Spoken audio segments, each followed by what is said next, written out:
Hello दोस्तों, आपका स्वागत है फिटरनिमी एमसीक्यू सीरीज़ के फर्स्ट सेमेस्टर के 12वें वीडियो में। 11 वीडियो प्लेलिस्ट में डल चुकी है। यदि आपने नहीं देखा है तो प्लेलिस्ट में जाके देख सकते हैं, और चैनल पर पहली बार आए होंगे चैनल को सब्सक्राइब कर दीजिएगा। पिछले वीडियो में हम 220 नंबर क्वेश्चन तक डिस्कस कर चुके थे। आज से हम 221 से डिस्कस करेंगे। तो चलिए शुरू करते हैं। क्वेश्चन है, शीट मेटल के काम में कौन सा धातु बहुत नरम और भारी होता है? लीड, कच्चा लोहा, एल्युमिनियम या तांबा शीट? तो हमारा कौन भारी होता है? तो हमारा लीड सबसे भारी होता है, नरम और भारी होता है। लीड का घनत्व होता है 11.30, डेंसिटी होता है। चलिए 222 की ओर चलेंगे हम। कि कौन सी धातु शीट पानी और मौसम के संपर्क के सतह को झेल सकती है? Black iron, copper sheet, stainless steel sheet या जस्ता शीट, जो इसको हम गैल्वेनाइज्ड आयरन शीट बोलते हैं। तो शीट पानी और मौसम के संपर्क को झेल सकती है, उसे हम गैल्वेनाइज्ड आयरन शीट कहते हैं। ब्लैक आयरन शीट नहीं होगा, कॉपर आयरन शीट नहीं होगा, स्टेनलेस शीट नहीं होगा। इसका आंसर हो जाएगा गैल्वेनाइज्ड आयरन शीट। चलिए 223 नंबर देखते हैं कि रिवेटिंग ऑपरेशन में ड्रिफ्ट का क्या उद्देश्य है? ड्रिफ्ट का उद्देश्य क्या है? ऑप्शन देखते हैं। रिवेट को पोजीशन में रखना, धातु से धातु का जोड़ करना, रिवेट करने वाले छिद्र को एक सिध में करना, या रिवेट छिद्र को नुकसान से बचाना। तो रिवेटिंग ऑपरेशन में ड्रिफ्ट जो हमारा होता है वो रिवेट करने वाले छिद्र को एक सिध में अलाइन करने के लिए किया जाता है कि align the hole of the hole to be riveted.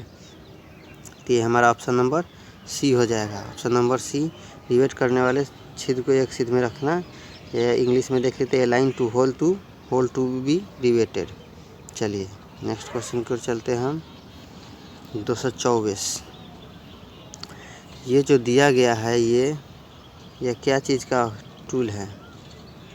ये दिया गया है तो ये हमारा क्या टूल है? ड्रिफ्ट होगा, रिवेट स्नैप होगा, या हमारा यहाँ देखते हैं कॉकिंग टूल या फुलरिंग टूल। तो ये हमारा क्या है कि ये हमारा फुलरिंग टूल है। ये हमारा जो दिखा रहा है ये हमारा फुलरिंग टूल है।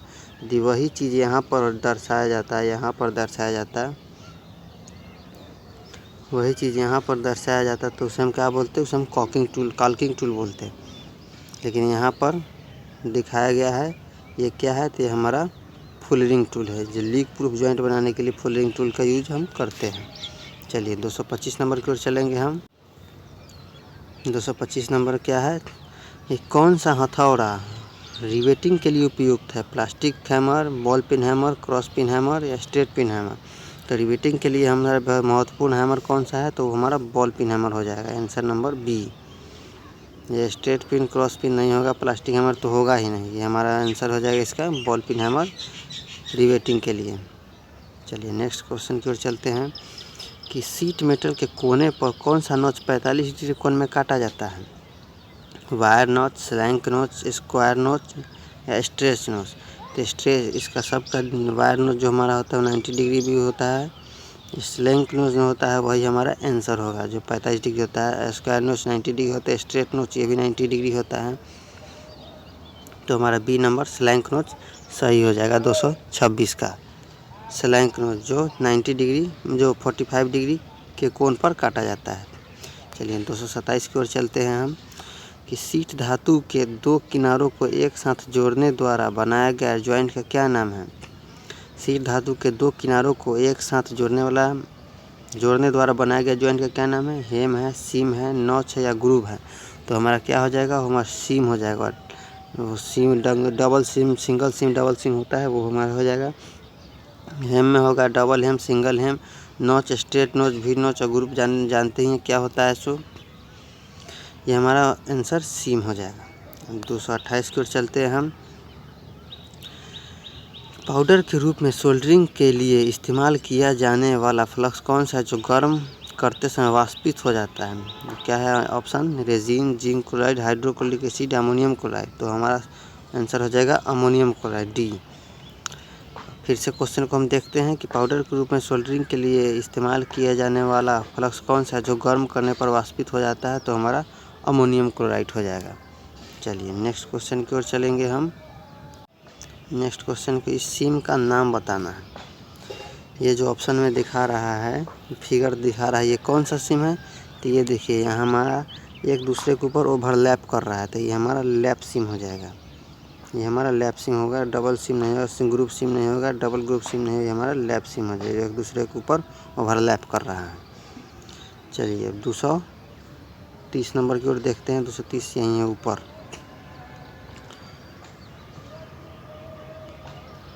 कि रिवेट सिर के प्रक्षेपण से बचने के लिए किस रिवेट का प्रयोग किया जाता है? इंग्लिश देख लेते हैं। Which rivet is use to avoid the projection of rivet head? तो हमारा कौन हो जाएगा? Pan head rivet, snap head rivet, conical head rivet या काउंटर स्विंग हेड रिवेट। तो क्वेश्चन क्या कह रहा है कि रिवेट सिर के प्रक्षेपण से बचने के लिए किस रिवेट का प्रयोग किया जाता है? तो प्रक्षेपण क्या होता है? तो प्रोजेक्शन से बचने के लिए, जैसे कि हमारा ये वर्किंग टेबल है, यहाँ रिवेटिंग कर देंगे, हमारा हेड यदि यहाँ निकला होगा तो कोई स्लाइड करेगा सरफेस तो हेड से टकराएगा। तो उसी को नहीं करने के लिए, प्रक्षेपण से बचाने के लिए कौन सा होता है? तो हमारा काउंटर स्विंग हेड रिवेट होता है। तो काउंटर स्विंग हेड रिवेट कैसा होता है? तो काउंटर स्विंग हेड रिवेट हमारा ऐसा होता है। काउंटर स्विंग हेड रिवेट हमारा ऐसा होता है। काउंटर स्विंग हेड रिवेट हमारा ऐसा होता है, जो सही से फिट हो जाता है और प्रक्षेपण से बचा सकता है। कॉनिकल हेड रिवेट हमारा कैसा होता है? कॉनिकल हेड रिवेट हमारा ऐसा होता है। स्नैप हेड रिवेट तसले के आकार का होता है, जो हेवी स्ट्रक्चर वर्क में इसका यूज करते हैं हम। सॉरी, स्नैप हेड रिवेट वो नहीं होता है, दूसरा होता है, वो पान हेड रिवेट होता है तसले के आकार का। चलिए नेक्स्ट क्वेश्चन की ओर चलेंगे हम। बकिंग से बचने के लिए रिवेटिंग के लिए न्यूनतम दूरी क्या होगी? बकिंग से बचने के लिए रिवेटिंग की न्यूनतम दूरी 2D, 2.5D, 3D या 3.5D। तो बताइए कि बकिंग से बचने के लिए रिवेट की न्यूनतम दूरी क्या होगी? तो हमारा 3D होगी। हमारा 3D होगी। बकिंग से बचने के लिए हमारा 3D हो जाएगी। चलिए 232 की ओर चलते हैं। 232 जो हमारा मॉड्यूल 4 आ जाएगा, इसमें वेल्डिंग से। देख लीजिए यहाँ पर सेमेस्टर 1 का मॉड्यूल 4 वेल्डिंग से आ जाता है। इसको शुरू करते हैं हम। 232 में क्या कह रहा है कि स्टेनलेस स्टील के गैस वेल्डिंग में किस प्रकार के फिलर रॉड का इस्तेमाल किया जाता है? शुद्ध एल्युमिनियम, कॉपर, सिल्वर, मिश्र धातु, कोलम्बियम स्टेनलेस स्टील, कॉपर लेपित माइल्ड स्टील। तो हमारा इसका आंसर क्या हो जाएगा? कोलम्बियम स्टेनलेस स्टील। ये हमारा कोलम्बियम स्टेनलेस स्टील हो जाएगा ऑप्शन नंबर सी में।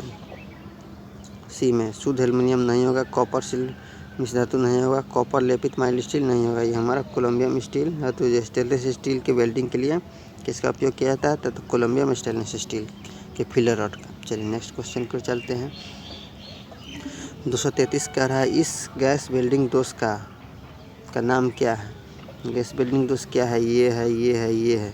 तो हम यहाँ से ध्यान से देखेंगे कि ये जो वेल्डिंग किया गया है, ये फिलर मेटल जो है पूरा अच्छी तरह से गल के जो खाली स्थान है उस पर फिक्स नहीं हुआ है। यहाँ भी देख सकते हैं और यहाँ भी देख सकते हैं। तो हमारा क्या हो जाएगा ये आंसर? पोलैरिटी होगा या पिघलने की कमी होगा, ऑक्सीकृत वेल्ड होगा, अपूर्ण पेनिट्रेशन होगा। तो हमारा बी हो जाएगा, लैक ऑफ फ्यूजन, पिघलने की कमी या फ्यूजन की कमी। क्योंकि पिघल जाएगा तो ये बेस मेटल भर जाता और ये दोष नहीं दिखाई देता, ये दोष नहीं दिखाई देता। तो हमारा ऑप्शन नंबर क्या हो जाएगा? बी, पिघलने की कमी। चलिए 234 नंबर चलते हैं। यदि नोजल मोल्टन पोल को छूता है तो क्या होगा? स्पार्क होगा, धुआं होगा, बैक फायर होगा या फ्लैश बैक होगा? तो नोजल मोल्टन पोल को छूता है तो क्या होगा? तो हमारा बैक फायर होगा, वो हमारा बैक फायर होगा। स्पार्क नहीं होगा, धुआं नहीं होगा, फ्लैश बैक नहीं होगा, हमारा बैक फायर होगा। Option number C, black fire होगा। नोजल मोल्टन पोल को छूता है तो बैक फायर होगा। चलिए 235 में है कि वेल्डिंग में इस जोड़ का नाम बताना है। ये कौन सा जोड़ है? फ्लश कॉर्नर्स जोड़ है, सिंगल फिलेट लैप जोड़ है, या हाफ ओपन कॉर्नर जॉइंट है, या फुल ओपन कॉर्नर जॉइंट है? तो ये हमारा हो जाएगा हाफ ओपन कॉर्नर जॉइंट। ये हमारा हाफ ओपन कॉर्नर जॉइंट है। चलिए नेक्स्ट क्वेश्चन को चलते हैं। एसी वेल्डिंग ट्रांसफार्मर का क्या कार्य होता है? देखते हैं ऑप्शन। या निम्न वोल्टेज उच्च धारा एम्पियर में परिवर्तित करता है, या उच्च वोल्टेज और निम्न धारा एम्पियर में कार्य करता है, या यह कम वोल्टेज और कम एम्पियर में परिवर्तित होता है, या उच्च वोल्टेज और उच्च धारा एम्पियर में परिवर्तित होता है। तो इसका ऑप्शन नंबर ए हो जाएगा, ये उच्च वोल्टेज उच्च धारा एम्पियर को परिवर्तित करता है। To convert to low voltage high current ampere, option number A हो जाएगा, to convert to low voltage high current ampere AC welding का कार्य हो जाएगा। चलिए 237 की ओर चलते हैं। एसी वेल्डिंग ट्रांसफार्मर का क्या नुकसान है? एसी वेल्डिंग ट्रांसफार्मर का क्या नुकसान है? तो ऑप्शन नंबर दिया गया है, अधिक प्रारंभिक लागत, आर्क ब्लो से मुक्ति, अधिक रखरखाव या अलौह धातु की वेल्डिंग के लिए उपयुक्त नहीं है। तो हमारा ऑप्शन नंबर डी हो जाएगा, यह अलौह धातु के लिए उपयुक्त नहीं हो जाएगा। अधिक रखरखाव लागत, ये ऐसा नहीं, कोई बात नहीं है, तो ये हो सकता है। चलिए तो हमारा डी हम ऑप्शन हो जाएगा कि अलौह धातु की वेल्डिंग के लिए उपयुक्त नहीं होता है वेल्डिंग ट्रांसफार्मर, उसके लिए दूसरा ट्रांसफार्मर का उपयोग किया जाता है। चलिए 238 की ओर चलते हैं हम, कि विद्युत लाइनों से दूर क्षेत्र के काम में कहीं भी किसी आर्क वेल्डिंग मशीन का उपयोग किया जाता है। Rectifier set, motor generator set, engine generator set या एसी वेल्डिंग, तो हमारा इसका क्या हो जाएगा? हमारा इसका हो जाएगा engine generator set. Engine generator set हम कहीं भी इसको ले जा सकते हैं, दूर क्षेत्र में काम करने के लिए कहीं भी इसको ले जा सकते हैं। रेक्टिफायर सेट को हम नहीं ले जा सकते हैं, मोटर जनरेटर सेट को हम नहीं ले जा सकते हैं, एसी वेल्डिंग को नहीं ले जा सकते, ट्रांसफार्मर को नहीं ले जा सकते, इंजन जनरेटर सेट को हम ले जा सकते हैं। हमारा ऑप्शन नंबर सी हो जाएगा। देखते हैं 239 क्या है। 40 है, 1 मिनट। 239 क्या है? कौन सी आर्क वेल्डिंग मशीन इलेक्ट्रोड और जॉब को बेहतर ऊष्मा वितरण करती है? Rectifier set, motor generator set या वेल्डिंग ट्रांसफार्मर या इंजन जनरेटर सेट। तो हमारा कौन सा हो जाएगा कि कौन सी आर्क वेल्डिंग मशीन इलेक्ट्रोड और जॉब को बेहतर ऊष्मा प्रदान करती है? तो हमारा रेक्टिफायर सेट हो जाएगा। तो हमारा रेक्टिफायर सेट हो जाएगा। चलिए नेक्स्ट की ओर चलते हैं और लास्ट है आज का हमारा 240 नंबर। एसिटिलीन गैस सिलेंडर किस रंग का पेंट होता है? काला, हरा, नीला, मैरून। एसिटिलीन गैस सिलेंडर पर कौन सा हो जाएगा? तो हमारा मैरून हो जाएगा। और बाकी ऑप्शन को डिस्कस करें, काला किसका हो जाएगा? तो काला ऑक्सीजन का हो जाएगा, काला ऑक्सीजन का हो जाएगा, काला ऑक्सीजन का हो जाएगा। ये हरा किसका होगा? हरा किसी का नहीं होता है। और ये काला हो जाएगा ऑक्सीजन सिलेंडर पर, इस पर राइट हैंड थ्रेड होती है, राइट हैंड थ्रेड होती है। और नीला हो जाएगा, नीला आर्गन के लिए, नीला आर्गन के लिए हो जाएगा, नीला आर्गन के लिए हो जाएगा। इस पर भी राइट हैंड थ्रेड कटी होती है, RH। इस पर भी राइट हैंड थ्रेड कटी होती है नीला के लिए। मैरून जो होता है हमारा एसिटिलीन के लिए जानते हैं, एसिटिलीन का होता है जो हम इस क्वेश्चन का आंसर हो जाएगा। इस पर लेफ्ट हैंड थ्रेड होता है, इस पर लेफ्ट हैंड थ्रेड होता है, इस पर लेफ्ट हैंड थ्रेड होता है। चलिए काला ऑक्सीजन के लिए होगा जो इस पर राइट हैंड थ्रेड होगा, ग्रीन नहीं होता है। नीला होता है आर्गन के लिए जिस पर राइट हैंड थ्रेड होगा। और मैरून जो होता है हमारा एसिटिलीन के लिए होता है, उस पर लेफ्ट हैंड थ्रेड होता है। जान लीजिए कि ज्वलनशील गैस जो होती है उसमें लेफ्ट हैंड थ्रेड होता है। चलिए तो ये था हमारा 220 क्वेश्चन का MCQ जो हम 240 तक डिस्कस कर चुके हैं। अगले क्वेश्चन अगले से हम 241 से स्टार्ट करेंगे और 261 जो हमारा लास्ट है, देख लीजिए हम दिखा देते हैं। यह 261 जो हमारा फर्स्ट सेमेस्टर का लास्ट क्वेश्चन है, यहाँ तक हम डिस्कस करेंगे। तो ये थे हमारे 20 MCQ। यदि वीडियो अच्छा लगा हो तो लाइक कर दे, और पहली बार आए होंगे चैनल पर तो सब्सक्राइब कर दे और जुड़े रहे। हम जैसे ही फर्स्ट सेमेस्टर ख़त्म होगा सेकेंड सेमेस्टर को हम शुरू करेंगे, सेकेंड ख़त्म होगा थर्ड में स्टार्ट करेंगे, थर्ड ख़त्म होगा फोर्थ को स्टार्ट करेंगे। और लगभग सभी एग्ज़ाम में 80% से 90% यही निमी पूछ रहा है जो हाल ही में हम चैनल पर डाले हैं इसको बर्नपुर का। उसमें लगभग 40 क्वेश्चन टेक्निकल था, उसमें से 35+ निमी से ही था। 5 ही क्वेश्चन ऐसे था जो निमी में नहीं था, वो 5 भी नहीं मिला था, लेकिन 35+ क्वेश्चन था वही निमी का था। इसलिए हम प्रेफर करेंगे कि आप निमी को ही पढ़िए, निमी स्टैंडर्ड बुक है। वीडियो में बने रहें, अच्छा लगा हो तो सब्सक्राइब कर दे, लाइक कर दे, शेयर कर दे। वीडियो लास्ट तक देखने के लिए धन्यवाद।